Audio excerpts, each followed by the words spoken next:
Bonjour à tous et bienvenue dans notre Connect Group de ce soir. On est vraiment content de pouvoir nous retrouver tous ensemble aujourd'hui et de pouvoir partager les bonnes choses que Dieu a mis aussi en chacun d'entre nous et de pouvoir échanger les uns avec les autres. On vient de vivre un super week-end expansion. Notre conférence a vraiment été, je crois, une grande bénédiction pour notre Église et je sais que beaucoup me l'ont déjà dit, mais vous avez vraiment été bénis au travers du ministère de Simon et Daria Reichor, donc deux pasteurs qui sont venus donc de Marseille pour nous bénir. Et dans ce qu'ils ont partagé sur notre thème qui était la foi en action, j'aimerais qu'on puisse retenir trois choses des trois différents soirs pour le Connect Group cette semaine. Premièrement, vendredi, Daria a commencé ce week-end en parlant de l'importance de pas penser que nous ne sommes rien, un peu comme l'était Rahab ou qui était quelqu'un qui avait une vie un peu pas tout à fait honorifique pour être utilisé par Dieu, mais que qui que nous soyons, peu importe ce que nous avons pu faire, peu importe où nous en sommes arrivés aujourd'hui, qu'on soit content, pas content de notre vie, si on remet notre destinée en Dieu, si on est prêt à faire confiance à Dieu pour le futur, si on est prêt à dire Seigneur, oui, toi, tu peux faire quelque chose en moi, si on est prêt à mettre notre foi en Dieu en action, c'est-à-dire en lui donnant notre vie, en lui donnant notre destinée, en lui disant voilà, on est prêt à agir pour toi, eh bien on est capable de voir de grandes choses. Et d'ailleurs, si vous n'avez pas entendu le message, je vous invite à aller réécouter son podcast puisqu'elle raconte vraiment aussi son témoignage. Et dans son témoignage personnel, c'est vraiment ce qui était très poignant, c'est de voir comment, lorsqu'elle a été abusée en étant enfant de 9 ans, et bien à ce moment-là, Dieu s'est, entre guillemets, pris cette occasion pour lui montrer qu'il avait un plan pour sa vie. Et vous savez, parfois, il y a tellement de choses difficiles qui nous arrivent qu'on ne sait pas tellement comment faire. Ou peut-être parfois, on a tellement peut-être le sentiment d'avoir échoué qu'on pense que Dieu ne pourra pas nous utiliser. Eh bien, j'aimerais vraiment nous encourager ce soir aussi et dire que c'est possible. C'est possible de faire de grandes choses avec Dieu. C'est possible de voir une vie qui vaut la peine d'être vécue. Une vie de rêve. Une vie qui nous permet de pouvoir accomplir des choses que Dieu a planifiées pour nous déjà au préalable. Des œuvres qu'il a préparées d'avance pour nous. Mais pour ça, eh bien, nous devons lui faire confiance. Et nous devons nous consacrer et lui donner notre vie. Et ça, c'est vraiment la base, la première chose qu'on peut faire aussi pour voir Dieu agir, pour voir notre foi entrer en action, c'est déjà de croire dans la destinée que Dieu. Et ça va au-delà de simplement l'accepter dans notre vie. C'est décider de lui remettre notre vie, que c'est lui qui nous dirige de A à Z. Alors je vous encourage vraiment à pouvoir prendre aussi cette décision dans votre propre vie si ce n'est pas encore fait. En tous les cas, on a vu aussi le samedi soir, vraiment ça a été aussi une soirée magnifique avec Simon, qui nous a parlé d'Abraham. Vous savez, Abraham, c'est le père de la foi. Donc quand on parle de la foi en action, on a toujours quelque part besoin aussi d'entendre parler d'Abraham. Mais ce qui est intéressant aussi dans ce qu'il nous a raconté d'Abraham, c'est que bien sûr, le rêve, et on peut dire entre guillemets le plan que Dieu avait pour la vie d'Abraham, il a dit je ferai de toi une nation. C'est comme l'a bien rappelé Simon, une nation c'est beaucoup de fils et de filles. Or Abraham, lui, il n'en avait pas. Il n'avait même pas même pas le début du commencement. Et en fait, pendant longtemps, Dieu va lui rappeler cette promesse de ce qu'il va faire de lui. Je ferai de toi une grande nation, je vais faire de toi quelqu'un d'important, je vais rendre ton nom grand.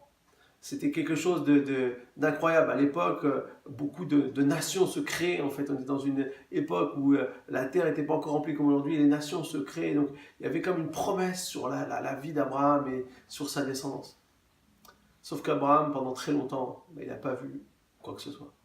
Et la réalité, c'est que quand on décide de mettre notre foi en action, parfois, on va vers ce que Dieu nous a promis, peut-être. On a déjà reçu des promesses de Dieu pour notre vie, ou peut-être que parfois, on s'attend à voir des choses, on s'attend à dire, voilà, je mets ma vie en règle avec Dieu, je fonce avec Dieu, j'accomplis des choses pour Dieu, je mets ma foi en action, donc je vais expérimenter tout de suite le retour. Or, avec Abraham, ça n'a pas du tout été ça. Pendant des années et des années et des années, il a dû toujours se rappeler de ses promesses. Et il nous a mis en garde, Simon, d'une grande tentation qu'on a tous à faire. Dès lors qu'on ne voit pas tout de suite l'accomplissement attendu, on a tendance à diminuer la grandeur de nos rêves. On a tendance à diminuer la grandeur de notre implication, de ce qu'on veut voir.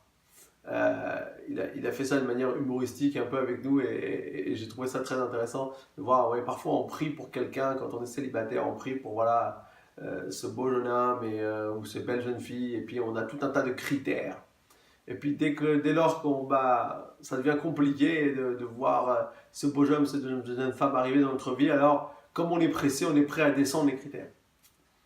Et parfois même, on peut s'engager dans des relations qui sont peut-être pas forcément celles qu'il fallait parce qu'on a juste descendu nos critères. Et en fait, ce qu'on se rend compte, c'est que, eh bien, c'est intéressant de voir que ce que Dieu veut, il va nous le faire accomplir. Ce que Dieu a pour notre vie, on ne pourra pas passer à côté. C'est pas par notre faute qu'on passe à côté. Dieu a un plan pour nous. Mais nous, ce qu'on a, c'est de mettre en action et de croire, de recroire les promesses. Et il y a un moment, la clé dans la vie d'Abraham où il lui a rappelé cette promesse. C'est lorsqu'il l'a ramené, qu'il était là, il lui a rappelé sa promesse. Abraham il dit, oui, mais c'est mon serviteur qui sera mon héritier. C'est pas mon fils, c'est mon serviteur, Eliezer de Damas. Et en quelque sorte, Abraham dit à Dieu, c'est bien gentil, tous tes rêves, toutes tes promesses, mais aujourd'hui, moi, je vois rien, et aujourd'hui, c'est concrètement, il n'y a rien. Et là, Dieu va dire, regarde Abraham, lève les yeux vers le ciel. Et lorsqu'il lève les yeux vers le ciel, il dit, compte les étoiles. Et si tu peux les compter, voici ta descendance. Et en fait, Dieu est en train d'expliquer à Abraham que ce qu'il a le dépasse totalement. Et que c'est quelque chose qui va bien plus loin que ce que lui peut imaginer. Mais la réalité, c'est qu'il doit continuer à avoir foi dans ce Dieu et mettre sa foi en action par rapport à ce Dieu. Et pour ça, parfois, on a besoin aussi nous, de garder cette foi, de garder ce temps, de garder cet élan. Et même si on ne voit pas les choses tout de suite, de continuer, de persévérer et d'avancer dans les promesses que Dieu a pour nous. Ça, c'est mettre notre foi en action. Même quand on ne voit pas tout de suite le résultat, c'est de continuer à faire ce que Dieu demande de faire. Et enfin, le troisième message dimanche qui a été vraiment un message très percutant, c'est le message sur la vie de Joseph. Alors pas Joseph, le descendant d'Abraham, on pourrait dire quelques générations plus tard, 3-4e génération plus tard, puisque c'était le fils de Jacob. Mais c'est le descendant d'Abraham, mais de bien plus loin, puisqu'il s'agit du père de Jésus. Enfin, du père adoptif de Jésus, parce que le vrai père de Jésus, c'est notre Dieu, notre Père. Mais la réalité, c'est que Joseph était dans la ligne de David, donc dans la ligne aussi d'Abraham. Et ce Joseph, il a dû mettre sa foi en action à un moment donné, c'est très très dur. Puisque Marie était tombée enceinte et qu'elle lui a dit que c'était par l'opération du Saint-Esprit. Sauf que le pauvre Joseph, il avait du mal à croire ça, et c'est ce qu'on aurait tous eu du mal à croire ça. Mais en fait, ce qui s'est passé, c'est que un ange va parler aussi à Joseph et du coup, il va mettre sa foi en action. Il va décider d'écouter cet ange et de faire ce qu'il faut. Et ça, malgré l'incompréhension peut-être des autres, malgré sa réputation qui peut être mise en jeu, malgré peut-être aussi son futur qui peut être, entre guillemets, on va dire, mis en jeu, puisqu'il il était charpentier, et qu'en étant charpentier, eh bien, peut-être qu'à partir du jour où il aura fait ce qu'il ne fallait pas, eh bien, les gens n'auraient pas voulu aller vers lui, il aurait été inconsidéré, il aurait peut-être été quelqu'un qui était considéré comme quelqu'un qui ne faisait pas les choses comme il faut, il aurait peut-être été exclu de la synagogue, de tout ce qu'il avait, de sa place qu'il avait, toute son importance qu'il avait, eh bien, aurait pu être comme lui revenir et être pour lui une difficulté supplémentaire. Mais malgré tout ça, il va faire confiance à Dieu. Et il va agir, et il y aura des circonstances parfois très difficiles, notamment quand ils ont dû fuir en Égypte parce qu'on voulait tuer Jésus. Hérode voulait tuer, il a même tué beaucoup d'enfants à cette époque-là à cause de Jésus. Et du coup, il va suivre Jésus, il va continuer à mettre sa foi en action. Et on a vu en terminant le message, justement comment Dieu l'avait appelé, comment l'ange avait appelé Joseph, quand il lui avait dit fils de David. Et en fait, mettre notre foi en action, c'est de réaliser aussi qui nous sommes. Nous sommes pas seulement, Joseph n'était pas seulement un charpentier à qui Dieu est venu chercher pour accomplir un plan, mais il était quelque part exactement la personne qu'il fallait, dans la lignée qu'il fallait aussi. Il était de sang royal, même si à l'époque, Joseph ne vivait pas comme un roi, il n'avait pas les richesses d'un roi. Mais il était simple, mais il était la bonne personne. Et j'aimerais vous dire quelque chose, nous tous, nous sommes les bonnes personnes pour ce que Dieu a prévu pour chacun d'entre nous. Et Dieu a des choses pour chacun d'entre nous. Si nous croyons que Dieu va étendre son royaume, ce n'est pas seulement avec une personne, un pasteur, un évangéliste, un prophète, un apôtre, un enseignant, mais avec des tas et des tas et des tas et des innombrables personnes qui vont comprendre qu'ils ont une part à jouer dans l'expansion du royaume de Dieu. Et nous croyons dans les missions que nous soutenons comme Haïti, comme Sri Lanka ou comme d'autres encore en Afrique.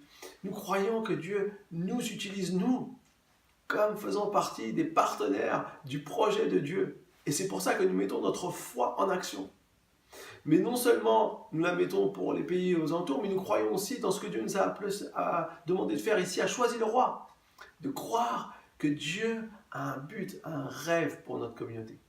Et que ça dépasse bien plus que ce que nous pouvons être aujourd'hui. Mais que Dieu veut que nous continuons à voir ces rêves se réaliser. Et ça se fait lorsque chacun d'entre nous, nous mettons notre foi en action. C'est pour ça que c'est primordial, frères et sœurs, de comprendre que nous avons tous une part dans ce processus. Nous avons tous un rôle à jouer et que donc nous sommes tous importants pour accomplir le plan de Dieu dans notre Église, Église Imagine, à la vision que Dieu nous a donnée et avec les possibilités que Dieu a mis en chacun d'entre nous. Et je suis très fier de pouvoir être le pasteur de cette Église et de voir que beaucoup d'entre vous, vous avez déjà commencé à vous lever, mais que bien d'autres encore vont se lever et que nous allons continuer à grandir et que de nouvelles personnes vont nous rejoindre et que nous allons grandir et étendre le royaume des cieux ici à Choisy-le-Roi. Voilà, j'espère que vous avez été bénis dans cette conférence. En tout cas, moi je l'ai été, avec Lida aussi, on a vraiment été touchés.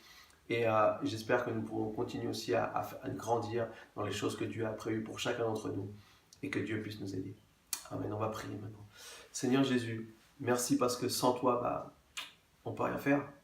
Mais avec toi, Seigneur, on peut faire des choses tellement incroyables, tellement inimaginables. On peut aller bien au-delà de nos capacités humaines.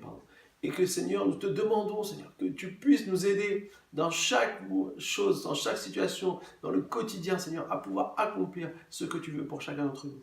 Seigneur, j'ai besoin de ta grâce. J'ai besoin de toi. J'ai besoin que tu viennes m'inonder de ton amour et que je puisse comprendre aussi, Seigneur, là où tu m'appelles, là où tu veux que je fasse des choses pour toi. Et Seigneur, merci parce que je ne suis pas tout seul, il y a mes frères et mes sœurs. Chacun d'entre nous, on a quelque chose à faire. Et Seigneur, je te prie que dans ce temps de convention, que ce ne reste pas juste un temps qui passe, mais que nous puissions prendre des décisions qui changent nos vies et qui vont changer d'autres vies. Merci parce qu'il ne s'agit pas que de nous, mais il s'agit de tous ceux que tu as envie de gagner à ta cause. Toutes les personnes que nous ne connaissons pas encore, que tu veux gagner à ta cause. Merci Seigneur mon Dieu, que ton nom soit loué et béni à jamais. Amen. Que Dieu vous bénisse et bon partage dans les questions qui vont suivre. Et je vous dis à très bientôt pour un nouveau Connect Group. Au revoir.